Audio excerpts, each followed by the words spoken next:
This is the story of Olivia Mitchell, a young woman who, at 22, learned that family ties didn't always mean unconditional support.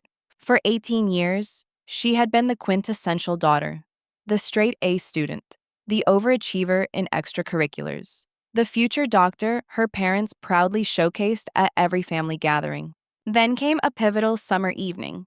Her parents sat her down, delivering a blow that would reshape her world. They simply couldn't afford her college tuition. A mere 2 weeks later, Olivia watched as those same parents presented her brother with the keys to a brand new truck, adorned with a giant red bow. For his future, they'd said, smiling. That moment was a stark lesson. Sometimes, forging your own path forward requires the quiet strength of walking away. If you've ever faced the difficult decision to stand up for yourself when no one else would, consider sharing your own experience in the comments below as you witness how Olivia transformed her family's profound betrayal into her most significant triumph.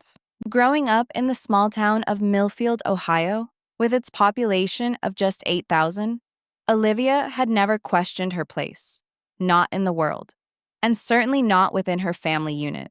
Their modest two-story colonial, its blue shutters faded by the sun, stood on Maple Street, just 3 blocks from the high school where Olivia spent 4 years consistently at the top of her class. Her childhood wasn't one of excess, but it was comfortable, embodying the quintessential middle-class American suburban existence. Her father, Richard Mitchell, worked as a production supervisor at the local manufacturing plant that employed a large portion of the town. He dedicated 2 decades there, ascending from the factory floor to management through what he often termed grit and showing up. Her mother, Linda, held a part-time administrative assistant position at the local insurance office, a job she had taken when Olivia began middle school. Specifically, she always emphasized, to contribute to future college funds. From her earliest school years, Olivia was recognized as the intelligent one. Teachers sent glowing reports home about her exceptional abilities, and her parents beamed with pride at every parent-teacher conference. By the 3rd grade, she was reading at an 8th grade level, and by 6th grade, she was excelling in advanced mathematics. This wasn't solely natural talent. Olivia worked tirelessly, staying up late to ensure assignments were perfect, while other children were preoccupied with video games or socializing. "That's my girl," her father would often say, ruffling her hair upon receiving another flawless report card. "She's going to be the first doctor in the family." The aspiration of attending medical school became a shared family goal, a topic frequently discussed around their dinner table. "We're saving for your education," her mother would gently remind her whenever Olivia expressed desires for expensive items her peers possessed. "Your future comes first." Her brother, Jason, arrived when Olivia was 3. While Olivia was naturally studious and methodical, Jason was outgoing and spontaneous. He faced challenges with academics, but possessed an innate ability to dismantle and reassemble mechanical objects, a trait their father particularly admired. Richard often invited Jason into the garage to work on the family car alongside him, while Olivia remained inside, engrossed in her studies. Despite their distinct personalities, they shared a close bond throughout their childhood. Jason would protect her from bullies at school, and Olivia would assist him with his homework in the evenings. "You two balance each other out," their mother would observe. Olivia with her books, Jason with his hands. There was never any overt favoritism during their formative years, at least none that Olivia could perceive. Both received love and attention. Christmas presents were always of comparable value, and birthdays were celebrated with equal enthusiasm. If anything, Olivia's academic achievements seemed to garner more public commendation. Throughout her high school career, Olivia maintained a perfect 4.0 GPA, while actively participating in the debate team, student government, and volunteering at the local hospital. Every decision was deliberately calculated to align with her future medical profession. She consciously sacrificed parties, dating, and social events to preserve her academic standing. In her senior year, she was named valedictorian and awarded the Principal's Award for Excellence. The college application process commenced early in her senior year. Her guidance counselor, Mrs. Westfield, encouraged her to set her sights high. With your transcript and extracurriculars, she assured Olivia, the top schools will be eager to have you. Olivia applied to a dozen universities, including her dream institution, Northwestern University, renowned for its exceptional pre-med program. Discussions about finances occurred openly around the kitchen table. We've been saving since you were born, her mother explained one evening, spreadsheets spread out between them. With your scholarships, our savings, and a modest loan, Northwestern is well within reach. Their support felt absolute and unwavering. When the acceptance letters began arriving, each one was a cause for celebration. The letter from Northwestern arrived on a damp April afternoon. Olivia vividly remembered standing on the front porch, hands trembling, as she opened the thick envelope, the undeniable symbol of acceptance. Her scream of joy was so loud that their elderly neighbor, Mrs. Patterson, came outside to ensure everything was all right. That night, her parents took them out to Salvatore's, the finest restaurant in town, a place reserved for significant milestones. Her father ordered champagne for himself and her mother, allowing Jason and Olivia a small sip to toast. To our future doctor, he declared, his voice filled with palpable pride. We always knew you could do it. After dinner, they discussed the partial merit scholarship Olivia had received. It's a solid beginning, her mother remarked. We'll bridge the gap. This is exactly what we've been planning for. Her father nodded in agreement, adding, nothing is more important than ensuring our children are set up for success. The weeks that followed were brimming with anticipation and planning. Olivia meticulously selected her first semester courses, researched dormitory options, and joined online groups for incoming freshmen. Her mother accompanied her on shopping trips for dorm essentials, and her father spoke excitedly about driving her to Chicago in August. Everything seemed perfectly aligned. Each night before retiring, Olivia would gaze at the Northwestern acceptance letter pinned to her bulletin board, feeling a surge of exhilaration. Years of dedication had culminated in this moment, and with her family's apparent emotional and financial backing, she was on the brink of embarking on the journey to becoming Dr. Olivia Mitchell. What could possibly go wrong when she had seemingly done everything right? The shift occurred so subtly, Olivia almost didn't notice it. In late May, roughly 3 weeks after her high school graduation, she began observing her parents engaging in hushed conversations that would abruptly cease whenever she entered the room. Her father started exhibiting signs of work-related stress at home, a rarity for him, often mentioning financial pressures and instability at the plant. Her mother became more meticulous about grocery receipts and began implementing minor cutbacks on household expenses, though nothing significant initially. Still riding the wave of graduation excitement and focused on her impending university adventure, Olivia initially dismissed these subtle alterations until the family meeting. It was a Sunday evening in early June. The oppressive summer heat had settled in, rendering their dining room uncomfortably warm despite the ceiling fan rotating overhead. Jason was conspicuously absent, visiting a friend's house. Olivia, we need to discuss college, her father began, his tone unusually formal. He and her mother sat opposite her, both appearing tense.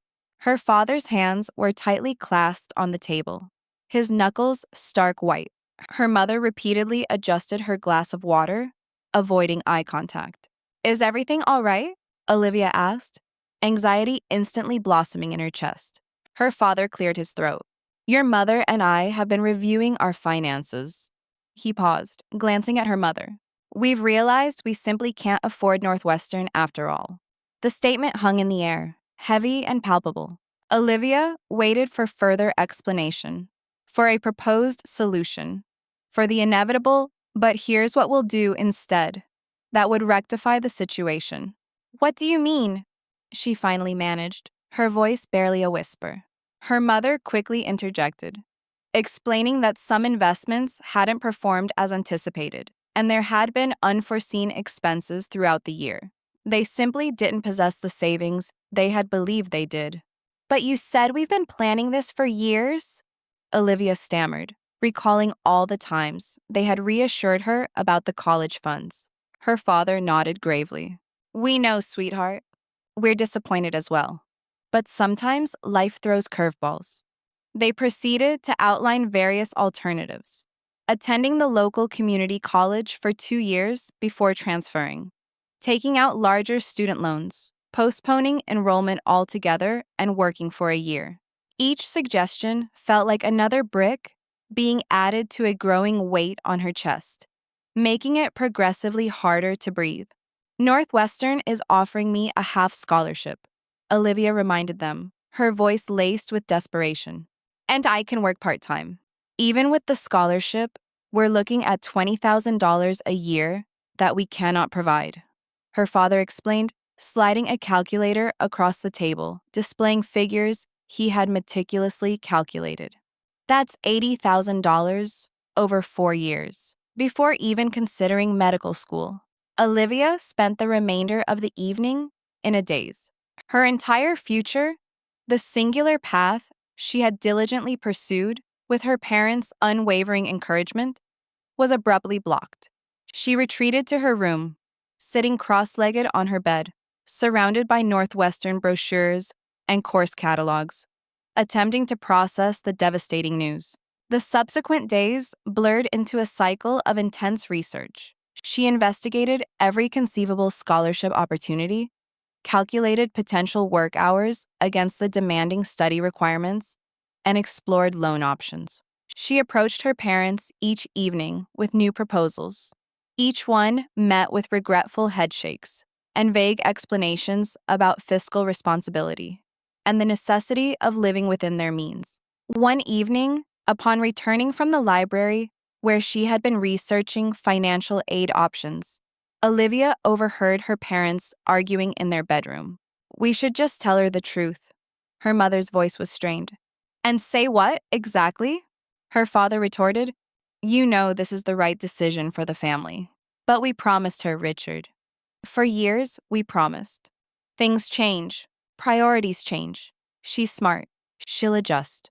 Their voices dropped, and Olivia quietly backed away, confusion mingling with the deepening disappointment. What truth were they concealing? What priorities had shifted? Small inconsistencies began to capture her attention. Despite the supposed financial crisis, her mother arrived home with new garden furniture for the backyard. Her father mentioned planned weekend fishing trips with his work colleagues. Their annual family vacation to Lake Michigan remained firmly scheduled on the calendar. When she gently questioned these expenditures, her mother waved dismissively. Those are separate budgets, honey. The vacation's already paid for, and the garden set was on clearance. One afternoon, while searching for a stapler in her father's home office, Olivia noticed bank statements resting on his desk. She hadn't intended to snoop, but a specific figure immediately caught her eye. A savings account with a substantial balance. Not enough to cover 4 years of private university tuition comfortably, perhaps, but certainly not empty. She quickly replaced the paper, her mind racing. Jason returned from his friend's house that evening, unusually cheerful, whistling as he rummaged through the refrigerator. When Olivia asked what had put him in such a good mood, he merely shrugged and replied, "Graduation's coming up. Just excited to be done with school." Something felt profoundly wrong. The convoluted explanations about failing investments, the hushed arguments behind closed doors, the money still clearly being spent on other things, Jason's inexplicable good mood, all while her future seemed to be collapsing around her. Olivia went to bed that night with an unsettling premonition that the truth lay just below the surface, waiting to be uncovered. Jason's high school graduation ceremony arrived on a sweltering afternoon 2 weeks later.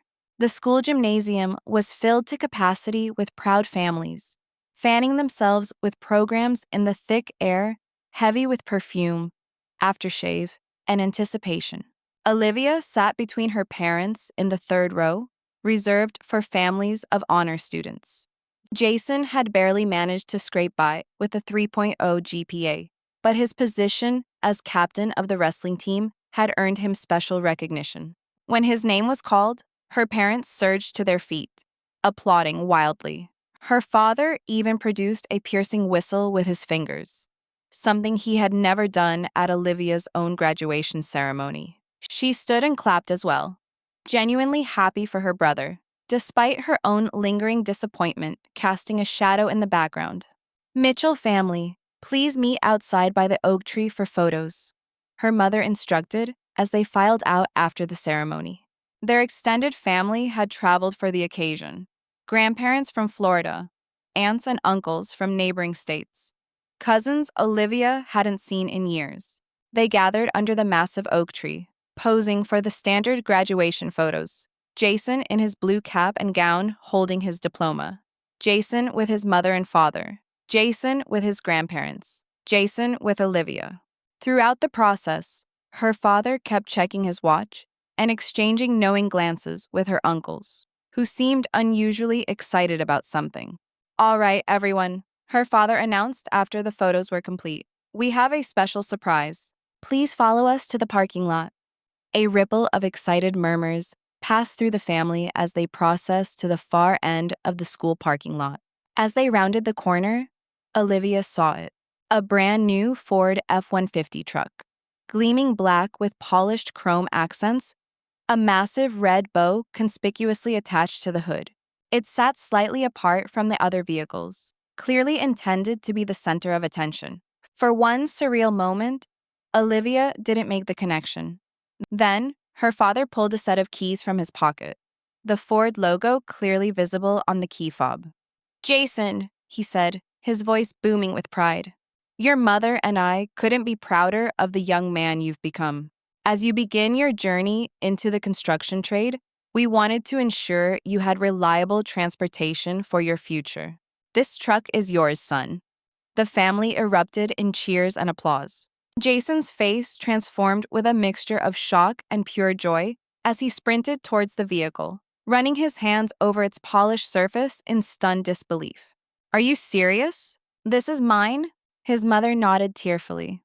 "All yours. We know how hard you've worked." Olivia stood frozen, unable to process what was unfolding. The truck couldn't possibly have cost less than $50,000. $50,000, while her college dreams had allegedly disintegrated due to financial difficulties. Uncle Robert slapped her father on the back. "You outdid yourself, Rich." "What a gift," her father beamed, addressing the gathered family. "We believe in investing in our children's futures. Jason's chosen a practical career path in construction, following in my father's footsteps. This truck isn't just transportation, it's a work vehicle, an investment in his business." The family nodded approvingly. Jason was already in the driver's seat, exploring the features with childlike excitement. No one seemed to notice Olivia standing slightly apart or the expression on her face. No one, except Grandma Mitchell, who gave her a brief, curious look before her attention was diverted by Jason honking the truck's horn. The celebration continued at their house, with a backyard barbecue that had clearly been meticulously planned well in advance. There was a custom cake featuring a truck identical to Jason's gift, monogrammed work boots from his grandparents, power tools from his uncles. Everything coordinated around this elaborate surprise that her financially strapped parents had somehow managed to afford. The drive home had been excruciating. Olivia sat silently in the backseat of her parents' car while they chatted animatedly about Jason's reaction. "Did you see his face?" her mother repeatedly exclaimed. "It was perfect." Olivia stared blankly out the window, tears threatening to fall, but held rigidly in check by shock and a simmering anger. After the last guest departed around 9 o'clock, Olivia found her parents in the kitchen, loading the dishwasher together. "Can we talk?" she asked, her voice steadier than she felt. "Of course, honey," her mother replied, wiping her hands on a dish towel. Wasn't it a wonderful day? The truck, Olivia began, then had to pause, her voice cracking slightly. The truck must have cost at least $50,000. Her father straightened, adopting an immediate defensive posture. We got a good deal through Bob at the dealership. Employee discount. That's not the point, Olivia said, her voice gaining strength.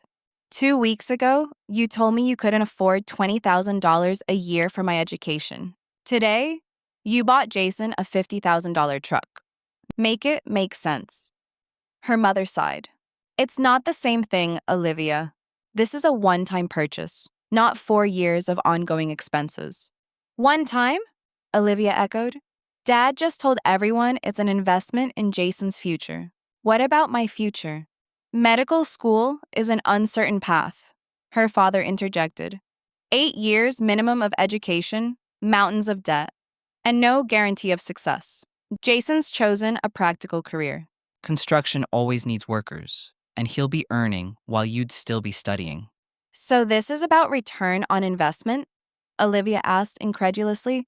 You never said anything about medical school being uncertain before. You encouraged it. You promised to support it. Her mother stepped forward, placing a hand on her arm, which Olivia immediately shrugged off. Honey, sometimes girls get these big dreams. Then life takes a different turn. You might meet someone in college, start a family. Are you serious right now? Olivia stared at her in utter disbelief. You think I've been working toward medical school just to drop out and get married? That's not what she meant, her father said sharply. But Jason is following in my footsteps. The Mitchell men have always worked with their hands. There's a legacy there. The implication hung heavily in the air between them.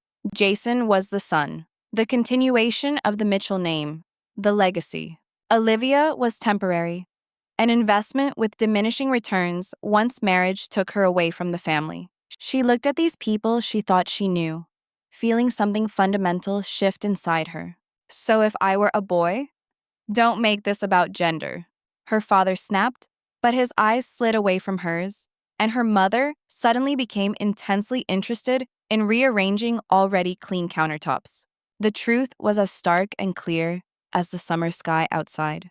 Olivia walked away without another word, climbing the stairs to her bedroom while the sounds of celebration continued from the backyard, where Jason was showing off his truck to lingering friends. She closed her door softly, sank onto her bed, and finally allowed the tears to come. Her entire body shook with the force of this fundamental betrayal. That night, she listened to the sounds of her family through the floor.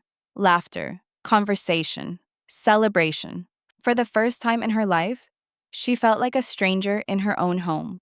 Dawn found Olivia still awake, her eyes burning from tears and lack of sleep. The house was quiet now, everyone exhausted from yesterday's festivities. She moved to her desk and opened her laptop, driven by an urgent need to understand precisely what had transpired, to find concrete evidence supporting what her heart already knew. She began with their family's shared email account, used primarily for utilities and household communications. Searching for truck and Jason in the archive revealed the truth in stark black and white. An email chain between her father and the Ford dealership dating back 4 months, detailing price negotiations, feature discussions, and financing paperwork. All while Olivia was actively applying for additional scholarships to pursue her supposedly supported dreams. The email that truly devastated her was from her mother to her father, dated just 1 week before they had told Olivia they couldn't afford her tuition. Confirmed with the dealership. Truck will be ready for Jay's graduation. They're keeping it hidden until the big day. Can't wait to see his face. Should we tell O we can't do Northwestern soon? Or wait until after her graduation? Worried about how she'll take it. Her education, her future, had never been the priority. It had been sacrificed for Jason's gift. A decision made months in advance. The financial review had been nothing more than theater, a fabricated excuse to justify what they had already planned. Hands trembling, Olivia delved deeper. In her father's poorly password-protected documents folder, His birthday, always his birthday, she found their family financial statements. The savings account she'd glimpsed earlier wasn't the only one. There were investments, retirement accounts, home equity. While not wealthy by any means, her parents were undoubtedly financially comfortable. Comfortable enough to afford both her tuition and Jason's truck, had they chosen to prioritize equally. A soft knock interrupted her investigation. Jason stood in her doorway, still in his pajamas, looking sheepish. "Hey," he said, "can I come in?" Olivia minimized the financial documents, nodding silently. He sat on the edge of her bed, about the truck. "Congratulations," she said flatly. "Look, I know it seems unfair." "Seems?" Olivia interrupted. He sighed, running a hand through his hair.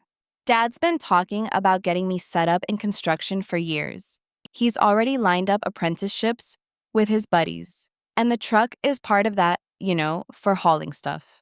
And my medical career isn't worth similar investment?" Jason shrugged. "It's different. Dad says doctor stuff is all student loans anyway. Plus, you'll probably get married and your husband will take care of things." The casual sexism stunned Olivia into silence. Not just from her parents, but from Jason too. It was systemic, passed down like some toxic inheritance. "Dad says, after trade school, they're going to help me with a down payment on a house," he continued, seemingly oblivious to her shock. "Start building equity early," he says. A house? After denying her tuition, they were planning to buy him a house too? "Do you think any of this is fair?" Olivia asked quietly. His expression turned defensive. "Life isn't fair, Liv. We're just taking different paths. Mine happens to be more practical." "Do you even want construction?" she pressed. "Or is that Dad's dream for you?" He stood abruptly. "I didn't come in here to be psychoanalyzed. Just wanted to make sure we're cool." "We're not cool, Jason. Not even close." After he left, Olivia sat in the quiet of her room, allowing reality to settle around her like dust after an explosion. Everything she thought she knew about her family, about her place in it, had been a carefully constructed illusion. She wasn't the cherished daughter whose dreams mattered. She was the girl expected to adapt, to accept less, to understand why her brother deserved more. She waited until breakfast, when they were all together at the table. Her mother was serving pancakes, her father reading the newspaper, Jason texting friends about his new truck. A seemingly normal family morning, except for the knowledge burning in Olivia's chest. "I found the emails," she said calmly, placing her phone on the table with the incriminating evidence displayed. "You've been planning Jason's truck for months, long before you told me you couldn't afford my tuition." Her father slowly lowered his newspaper. Her mother froze with the pancake spatula midair. "You went through our emails?" her father asked, his voice dangerously low. "Our shared family account?" "Yes, where you discussed which lie to tell me and when." Her mother sank into a chair. "Olivia, it's not what you think. It's exactly what I think. You chose Jason over me. You lied about not having enough money." Her father slapped the table, making the dishes jump. "That's enough. We made a parental decision about allocating family resources. We don't owe you an explanation." "Actually, you do," Olivia countered, surprising herself with her own steadiness. "You raised me to believe that education was everything. You promised to support my dreams. You helped me apply to Northwestern, knowing you had no intention of helping me attend." "We support your education," her mother interjected, finding her voice. "Just not at an overpriced private university when perfectly good state schools exist." "This isn't about public versus private," Olivia said. "It's about investing $50,000 in Jason's future while telling me you can't spare $20,000 for mine." "The truck is different," her father insisted. "It's practical. Jason needed it for work." "For work he hasn't started yet," Olivia pointed out. "And according to these bank statements, you have the money for both. You chose not to spend it on me." The kitchen fell silent. Jason stared fixedly at his plate. Her mother looked on the verge of tears. Her father's face had turned an alarming shade of red. Since when do children dictate how parents spend money? He finally said. Since you made promises you had no intention of keeping, Olivia replied, her voice clear despite the emotion. Since you taught me that hard work and excellence would be rewarded, then punished me for believing you. Her father pushed back from the table. I'm not having this conversation. When you calm down and start thinking rationally instead of emotionally, we can discuss alternatives for your education. Just tell her, Richard, her mother said quietly. Just tell her the truth. Her father shot her a warning look, but she continued. She deserves to know why we made this decision. He sighed heavily, the fight seemingly draining out of him. Fine. The truth is, investing in a son makes more financial sense for a family. Jason will carry on the Mitchell name. His success directly benefits our family legacy. Your success, he paused, searching for words. Benefits only me, Olivia finished for him. He didn't deny it. Traditional values have sustained families for generations, Olivia. Sons stay connected to family businesses, family names. Daughters eventually join other families. It's not personal, it's practical. Olivia looked at her mother, hoping for some flicker of defense, some recognition of how profoundly wrong this was. Instead, her mother nodded slowly. I know it sounds old-fashioned, she offered weakly, but practical decisions keep families stable across generations. The betrayal was complete. It wasn't just financial support that had been withdrawn, but the crushing revelation that Olivia's place in their hearts had always been conditional, temporary, and ultimately less significant than her brother's. She felt physically ill, her chest constricting as though all the air had been sucked from the room. Jason finally spoke. Come on, Liv.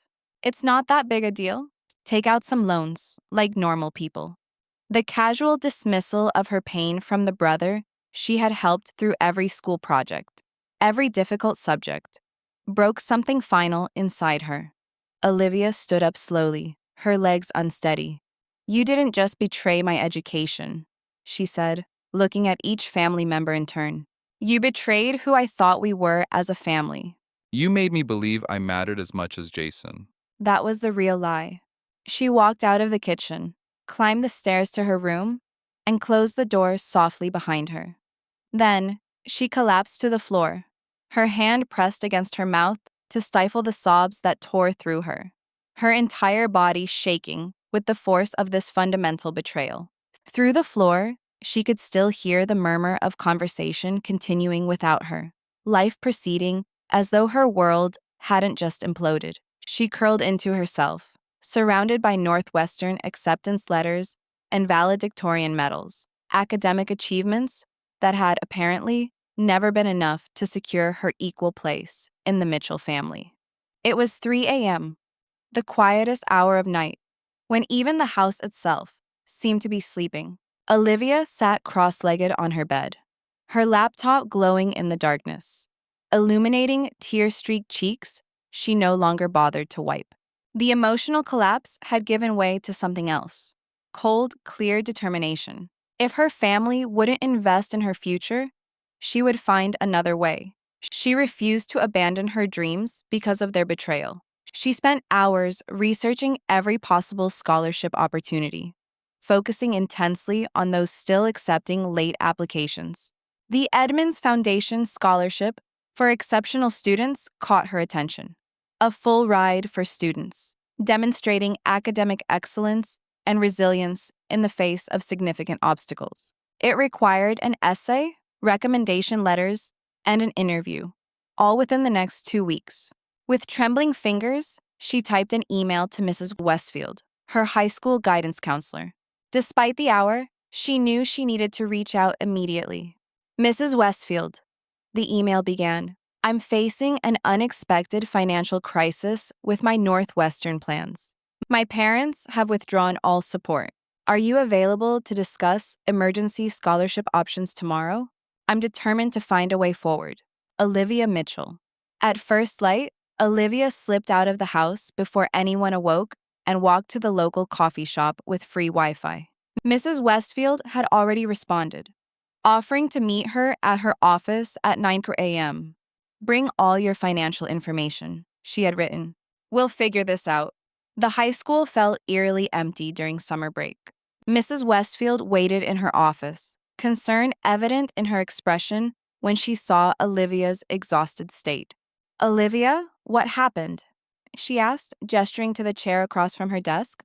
Olivia explained everything. The false claims of financial hardship, Jason's truck, the family confrontation, the crushing revelation of their true values. As she spoke, Mrs. Westfield's expression shifted from concern to palpable outrage. I don't even have words, she said when Olivia finished. I've worked with your parents for years. I never imagined they would do this. Neither did I, Olivia admitted, her voice quiet. But here we are. I need to find a way to attend Northwestern without them. Mrs. Westfield nodded decisively. The Edmonds Scholarship would cover everything, but it's highly competitive. Only 5 awarded nationally each year. I'll be one of them, Olivia said with quiet certainty. I have to be. What followed was the most intense 2 weeks of her life. By day, she maintained a hollow facade at home, speaking minimally to her family, eating meals in silence or in her room. They attempted occasional overtures, her mother suggesting community college applications, her father mentioning loans again. But Olivia responded with single words or nothing at all. By night, and during every moment alone, she worked relentlessly.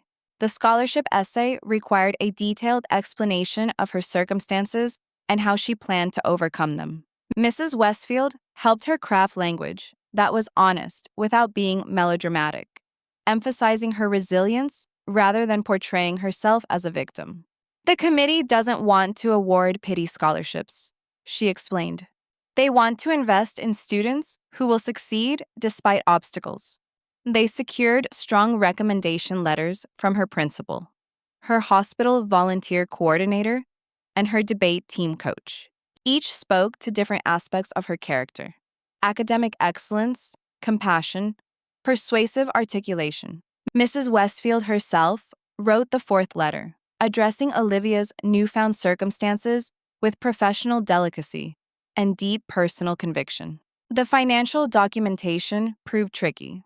Olivia had limited access to her parents' information, but Mrs. Westfield helped her complete the forms with the details she knew. They'll verify independently, she assured her. Just be truthful about your situation. Throughout this arduous process, Olivia lived in a strange limbo.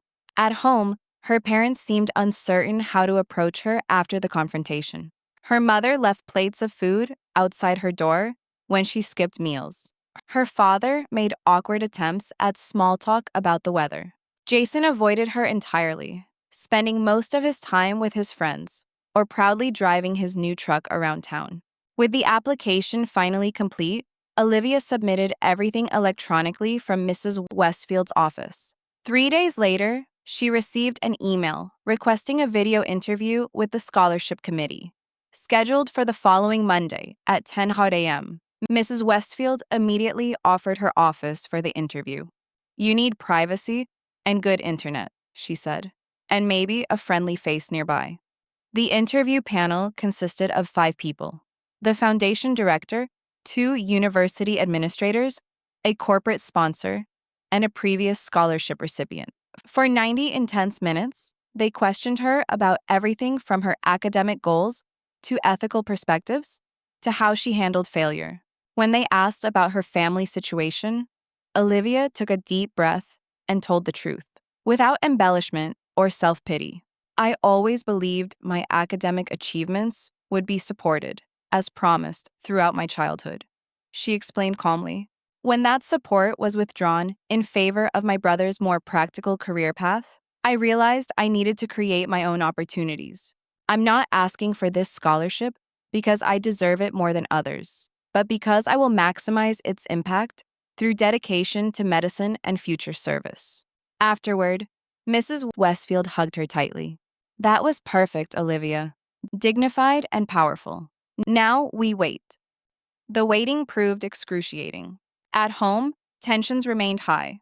Her father had taken to making pointed comments about ungrateful children and emotional overreactions. Her mother oscillated between tearful apologies and defensive justifications. One evening, she cornered Olivia in the hallway. "We still love you, Olivia. We're still your parents. Can't we move past this?" Olivia looked at her. This woman she had trusted implicitly for 18 years. "Love shouldn't have conditions or gender-based limitations, Mom," she said quietly. "When you decided Jason deserved investment and I didn't, you redefined our relationship. I'm still processing what that means." 7 days after the interview, the email arrived. Olivia was at the public library, her new refuge for avoiding home. With shaking hands, she opened it. "Dear Miss Mitchell, the Edmonds Foundation's Scholarship Committee is pleased to inform you that you have been selected as a 2024 recipient. This award covers full tuition, room, board, books, and a stipend for 4 years at Northwestern University." Olivia pressed her hand against her mouth, tears blurring the rest of the message. She had done it. She had found her own way forward. That night, while her family slept, Olivia began methodically planning her departure. Northwestern's orientation began August 15th, but she decided to leave earlier, in mid-July. She needed distance, time to process, space to rebuild her sense of self away from the family that had betrayed her. She calculated expenses carefully. Her personal savings from years of birthday money and part-time jobs would cover transportation and initial expenses. The scholarship wouldn't activate until orientation, but she could stay with Rebecca, her online friend who lived near campus, for the interim weeks. Over several days, Olivia quietly packed essentials. Winter clothes could wait. She only needed summer items and irreplaceable personal belongings. Everything fit into 2 suitcases and a backpack. She left behind the lavish graduation gifts from relatives, the laptop, the pearl earrings, the monogrammed luggage. Those felt tainted now. The night before her planned departure, she wrote a brief note. "I have received a full scholarship to Northwestern. I am pursuing my medical education as planned. Do not contact me. I will reach out if I'm ready. Olivia." No emotional accusations, no heated explanations, just facts. She would leave it centered on her perfectly made bed for them to find after she was gone. She arranged for a ride share to the bus station at 5:30 a.m., before anyone in the house would stir. That final night, Olivia lay awake in her childhood bedroom, surrounded by the remnants of a life built on false assumptions. Swimming trophies from elementary school, academic awards throughout high school, family photos where they all smiled, either believing or pretending they were equal members of a loving unit. In the pre-dawn darkness, she moved silently through the sleeping house, placing her note centered on her bed. She didn't allow herself a final glance at her parents' closed door or at Jason's room with its sports posters and new car keys on the dresser. Those people were now characters in her past, not architects of her future. The front door closed softly behind her. The weight of betrayal remained, but alongside it grew something new, the fierce pride of self-reliance. Whatever came next would be her creation, alone.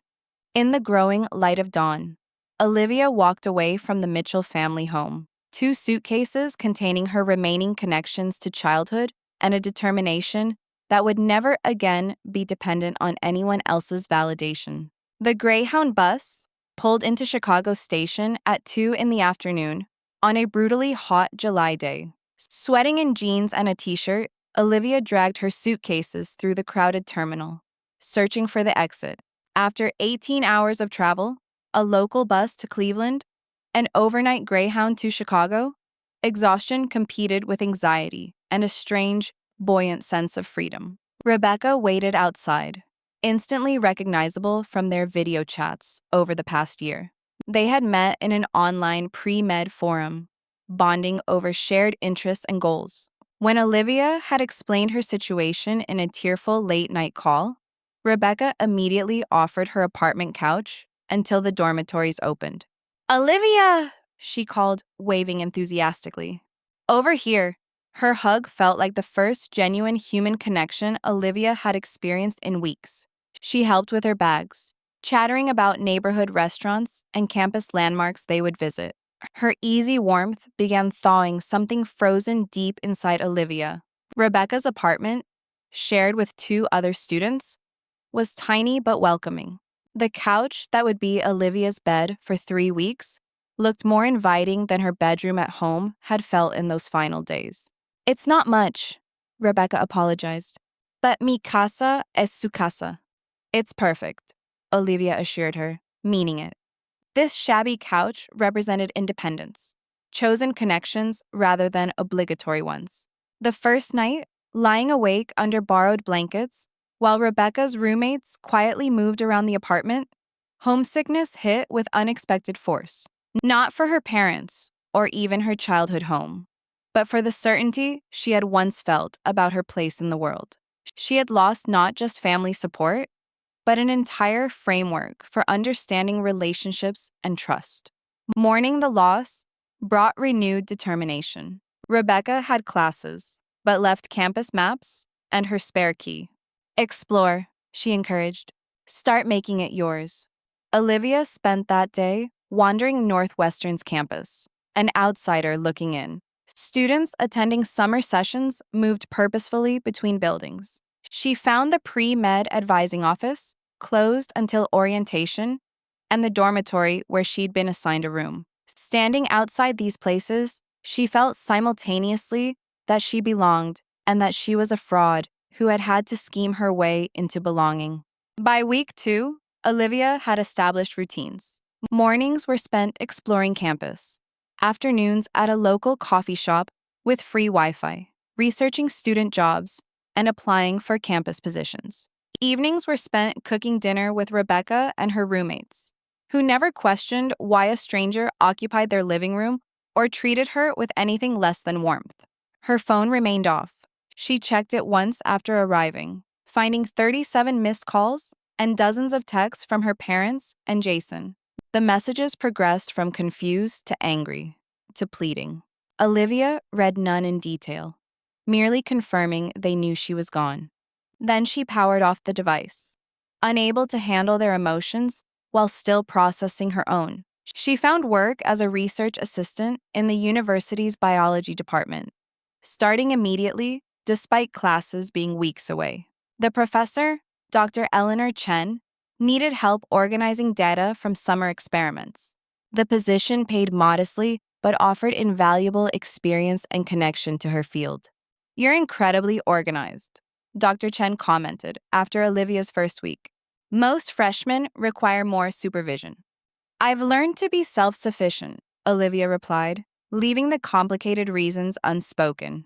When dormitories opened for early arrivals, Olivia moved into her assigned room with profound relief. The space was minimal: twin bed, desk, dresser, half a closet. But it was entirely hers. Her roommate wouldn't arrive for another week, giving her time to settle into the space, physically and emotionally. That first night alone in her dorm room, she cried for hours. Not from sadness, exactly, but from release.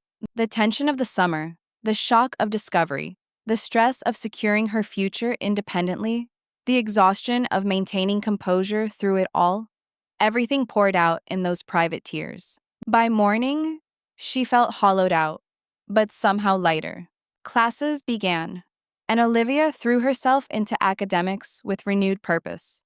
Each completed assignment, each professor's approving nod, each successful quiz became tangible proof that she belonged here. Despite her family's lack of faith, she scheduled courses strategically, maximizing pre-med requirements while balancing workload. Her research position with Dr. Chen expanded to 10 hours weekly. October brought the first real challenge to her new independence. Thanksgiving break loomed, with dormitories closing and most students returning home. The thought of seeing her family sent a wave of panic through her. She wasn't ready. The wounds remained too raw. Dr. Chen provided unexpected sanctuary. I need someone to monitor experiments during the break, she mentioned casually. Paid, of course, with access to graduate housing since the dorms close. Any interest? The relief must have shown plainly on Olivia's face. Yes, absolutely yes. Thanksgiving Day found Olivia in Dr. Chen's lab, running cell cultures while most of America gathered around family tables. Dr. Chen appeared mid-afternoon with containers of food. My family's dinner, she explained. Much too much, as always. They ate together in the lab's break room, discussing research rather than personal matters. Only when they were finished did she speak directly to Olivia's situation. Family complications can be the hardest scientific problem to solve, Dr. Chen said softly. Whatever yours are, remember that families form in many ways. Some we're born into, others we create deliberately. The latter often fit better. Her words resonated deeply. Olivia was building her chosen family already. Rebecca and her roommates, Dr. Chen, the study group members who had become friends, her dorm resident advisor who checked in regularly. Winter break presented similar challenges, solved when a classmate invited Olivia to join her family in Michigan. Mom always makes too much food, and our guest room sits empty, her friend insisted. Olivia accepted gratefully, experiencing a normal, loving family dynamic that made her own situation both more painful by comparison and somehow less consuming. Other families existed where children were valued equally, supported without gender-based conditions. One Tuesday in February, Olivia's phone, kept charged but rarely checked, displayed a campus area code she didn't recognize. Thinking it might be administrative, she answered. Olivia, it's Jason. She nearly hung up. How did you get this number? Called the university. Said it was a family emergency. His voice sounded different, subdued, missing its usual confidence. What do you want? Olivia asked coldly. To apologize, and to tell you some things have changed at home. Nothing waiting. Mom and Dad are separating, he continued into her silence. Dad's not doing great. The truck got repossessed because he lost his job. He paused. And I dropped out of trade school. Turns out construction wasn't my thing after all. A complex emotion rose in Olivia. Not quite satisfaction at their struggles, but a sense of vindication that their practical plans had collapsed so quickly. Why are you telling me this? Because you were right, he said simply. About everything. The favoritism, the sexism, all of it. I didn't see it because I benefited from it. But when things got tough, Dad started treating me the way he treated you. Like an investment gone bad. I realized that's all either of us ever were to him. The conversation lasted nearly an hour. Jason detailed the family's unraveling after Olivia's departure. Her mother's guilt manifesting as depression. Her father's rigid values crumbling under financial strain. Their marriage fracturing under the weight of confronting their choices. Mom asks about you constantly, Jason said. Wants to know if you're okay. I'm more than okay, Olivia told him truthfully. I'm thriving. When they disconnected, Olivia felt no desire to reconcile with her parents. But something had shifted. Their collapse didn't heal her wounds, but it removed the power those wounds held over her. Their approval or disapproval no longer mattered. She was succeeding without them. Spring semester brought new triumphs. Olivia maintained a perfect GPA while increasing her research hours. Dr. Chen invited her to co-author a paper, a virtually unheard of honor for a freshman. Her pre-med advisor remarked that she was positioning herself exceptionally well for medical school applications. As her first year neared its end, Olivia received an email that stopped her breath. Acceptance to Northwestern's prestigious accelerated medical program. Another competitive scholarship that would secure her direct path to the university's medical school after undergraduate completion. Only 5 students annually received this honor. In her tiny dorm room, staring at the acceptance letter, Olivia thought about the frightened girl who had boarded a bus with 2 suitcases less than a year ago. That version of her could never have imagined this moment of absolute triumph. She had lost a family, but found her strength. She had been betrayed, but learned to trust herself. The night before graduation, Olivia received a text from Jason. Mom's coming tomorrow. Wanted you to know. Your choice if you want to see her. Dad's not coming. Olivia stood at the window of her dorm room, watching the sunset paint the campus buildings golden. After everything, after rebuilding her life piece by careful piece, was she ready to face the person whose betrayal had catalyzed this entire journey? The answer came with surprising clarity. Yes, not for reconciliation or forgiveness, but to close the circle, to show her mother exactly who she had become without her support, to stand in her achievement without hiding or apologizing. Olivia texted back one word, okay. Graduation day dawned brilliantly clear. Lake Michigan shimmering like polished glass beyond the campus boundaries. Olivia dressed methodically in her room. A black dress beneath the academic gown, honor cords draped over her shoulders, her cap positioned precisely.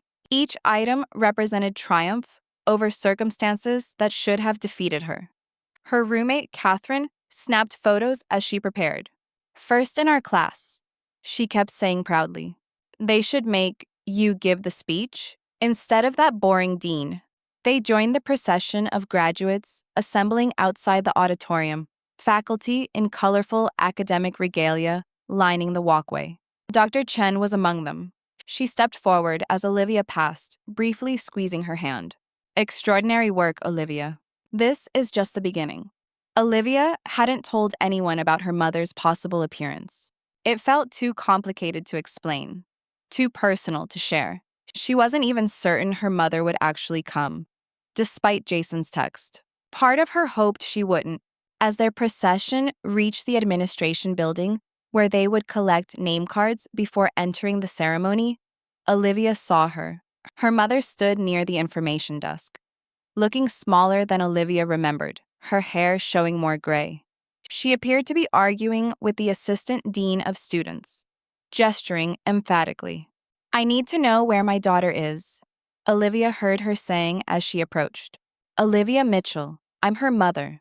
I haven't seen her in 4 years. As I've explained, Mrs. Mitchell, we cannot provide student information without permission. Privacy policies are very clear. Olivia's fellow graduates continued past the scene, oblivious to the drama unfolding. She could have joined them, avoided this confrontation entirely. Instead, she stepped away from the line. Mom? Her mother turned, her face transforming through shock to disbelief, to something like wonder. Olivia? Is that really you? 4 years had separated them, 4 years of complete silence after 18 years of daily interaction. She looked at Olivia like she was a stranger, which, in many ways, she was. Why are you here? To see you graduate. Her voice trembled.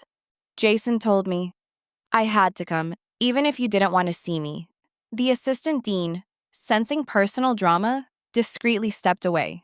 Olivia and her mother stood facing each other in the administrative lobby, graduates flowing around them like water around stones.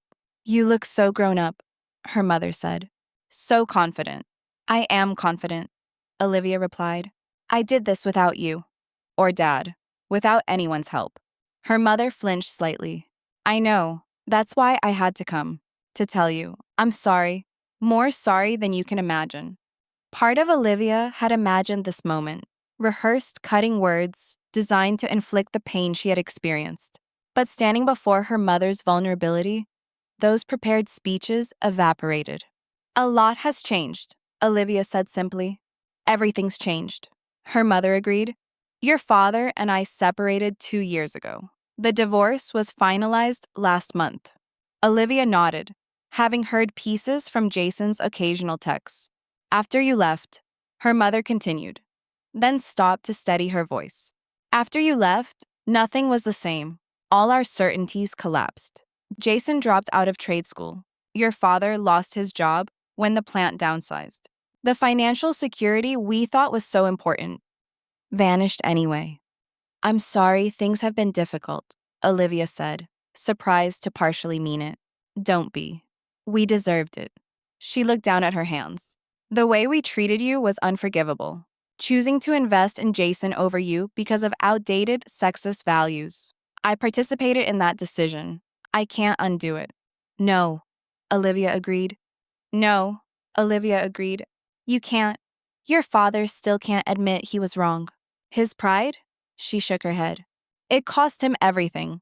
Our marriage, his relationship with both his children, his self-respect. And Jason? Olivia asked, curious despite herself. A small smile touched her mother's lips. He's finding his way. Community college now. Studying graphic design. He's actually good at it. Says he should have ignored Dad's pressure from the beginning. He talks about you all the time. How you inspired him to pursue what he actually wants. The irony wasn't lost on Olivia. Her brother had ended up at community college after all the preferential treatment, while she had succeeded at the university they claimed she couldn't attend. I should rejoin the procession, Olivia said, gesturing toward the graduates, now nearly all inside. Of course. Her mother stepped back awkwardly. I won't intrude on your day. I just wanted to see you, to tell you how proud I am of what you've accomplished. Against all odds, against our terrible mistakes. Something softened slightly in Olivia's chest. Not forgiveness, exactly, but a recognition of her mother's humanity, her capacity for growth, even if it came too late for their original relationship. Are you staying for the ceremony? Olivia asked. Hope illuminated her mother's face. Yes, I have a ticket. Jason helped me get it. Find me afterward, Olivia said, neither a promise nor a rejection. If you want. Her mother nodded, tears spilling now. I'd like that very much. Olivia rejoined the procession just as it entered the auditorium. The grand space buzzed with excitement. Parents and friends filling every seat. Faculty assembled on stage. Olivia took her place with the other honors graduates in the front row, focused entirely on the culmination of her academic journey rather than the emotional complexities waiting outside. When they called her name as valedictorian, the applause seemed to expand the room itself. Walking across that stage, accepting her diploma with highest honors, Olivia remembered the terrified girl who had left home with 2 suitcases and a broken heart. That version of her could never have imagined this triumph, this absolute validation of her worth. After the ceremony, Catherine hugged her fiercely. We're having a celebration at Giovanni's. You have to come. I'll meet you there, Olivia promised. There's something I need to do first. Her mother waited near the entrance, uncertainty written across her face. When she saw Olivia approaching, relief replaced tension. You were incredible, she said. Top of your class. Thank you. An awkward silence stretched between them, years of unspoken words, creating an almost physical barrier. Jason wanted to come, her mother offered. He had a final exam he couldn't reschedule. Olivia nodded, then made a decision. I'm meeting friends for a graduation dinner. Would you like to join us? Her mother's surprise was evident. Are you sure? I wouldn't want to intrude. You wouldn't be intruding if I'm inviting you, Olivia said. It's not forgiveness or reconciliation. It's just dinner. Just dinner would be wonderful, her mother replied softly. Giovanni's bustled with celebration when they arrived. Olivia's friends had claimed a long table near the back, their faces lighting with curiosity when she approached with an older woman they'd never seen. Everyone, this is Linda Mitchell, my mother, Olivia said, the words feeling strange on her tongue after years of silence. Mom, these are my friends. Catherine recovered first, pulling out a chair. Nice to meet you, Mrs. Mitchell. Olivia never mentions family. Come sit by me and spill all her childhood secrets. The dinner progressed with surprising ease. Her mother shared sanitized versions of Olivia's childhood achievements. Her friends detailed their college adventures. Olivia observed this strange integration of her past and present with cautious wonder. When her mother excused herself to the restroom, Catherine leaned over. You never talk about your family. Is everything okay? Olivia considered the question carefully. It's complicated. We've been estranged since before freshman year. This is the first time I've seen her in 4 years. Catherine's eyes widened. Seriously? But she seems so proud of you. She is now, Olivia said. She wasn't always. People can change, I guess. When her mother returned, the conversation shifted to Olivia's medical school plans. She listened intently as Olivia described the accelerated program she'd been accepted to. You always wanted to be a doctor, her mother said softly. Since you were 6 and got that toy stethoscope for Christmas? The shared memory created an unexpected bridge across years of silence, not rebuilding what was lost, but acknowledging that their histories remained intertwined despite the rupture. As dinner concluded, they walked together toward the parking lot. Night had fallen, campus lights illuminating the paths between the buildings where Olivia had spent 4 transformative years. Thank you for including me today, her mother said. I know you didn't have to. I didn't, but I'm not angry anymore. That's different from forgiveness, but it's something. Her mother nodded, accepting these terms without pushing for more. You've built an amazing life here, she continued. Great friends, academic success, clear direction. You did that without us? Without me. I did, Olivia acknowledged. It wasn't easy, but it taught me something invaluable. No one else defines my worth or capability. Not parents, not society's expectations, not gender norms. Only I determine my limits. A lesson I learned too late, her mother replied, but one I'll never forget. They reached her car, the moment of separation at hand. Will you stay in touch? Her mother asked tentatively. Even occasionally? Olivia considered this carefully. I can't promise regular contact. My life is moving forward. Medical school, residency, eventually a practice. But yes, occasional updates seem reasonable. Relief softened her features. That's more than I deserve. Thank you. They didn't hug goodbye. That would have felt forced, premature. Instead, Olivia stepped back as her mother entered her car, both acknowledging the careful distance that respect now required. Walking back toward campus, where her friends waited, Olivia felt an unfamiliar lightness, not the absence of past pain, but its transformation into something constructive, wisdom, resilience, self-knowledge. Her family had tried to limit her based on antiquated notions of gender and worth.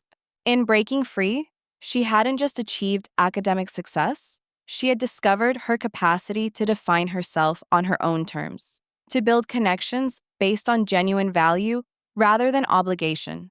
The greatest lesson wasn't about forgiveness or reconciliation, though both remain possibilities for the future. It was about the power of self-definition, of refusing external limitations, of writing your own story, even when others try to reduce you to a supporting character in theirs. As she rejoined her chosen family, friends who celebrated her success without qualification, mentors who recognized her potential without gender-based asterisks, Olivia understood that betrayal had given her an unexpected gift, the freedom to discover her true worth, unconstrained by others' limited vision. 4 years ago, a devastated girl had boarded a bus with nothing but determination and 2 suitcases. Today, a confident woman in graduation regalia looked toward a future limited only by her own choices, not by anyone else's expectations. The journey between those 2 versions of herself had been painful, but necessary, breaking old bonds to forge stronger ones, including the most important bond of all, the one with herself. So, if you are watching this and facing your own version of family disappointment or inequality, remember that other people's limitations are not yours to carry. Your worth isn't determined by their investment. Sometimes, the greatest act of self-love is walking away from those who can't see your full potential, creating space for those who will. Have you ever had to redefine yourself after betrayal? Drop a comment below, sharing your story. Like and subscribe if this resonated with you, and share with someone who might need to hear that standing up for yourself isn't selfish, it's essential. Thank you for witnessing this journey from heartbreak to triumph. And remember, the only permission you need to pursue your dreams is your own.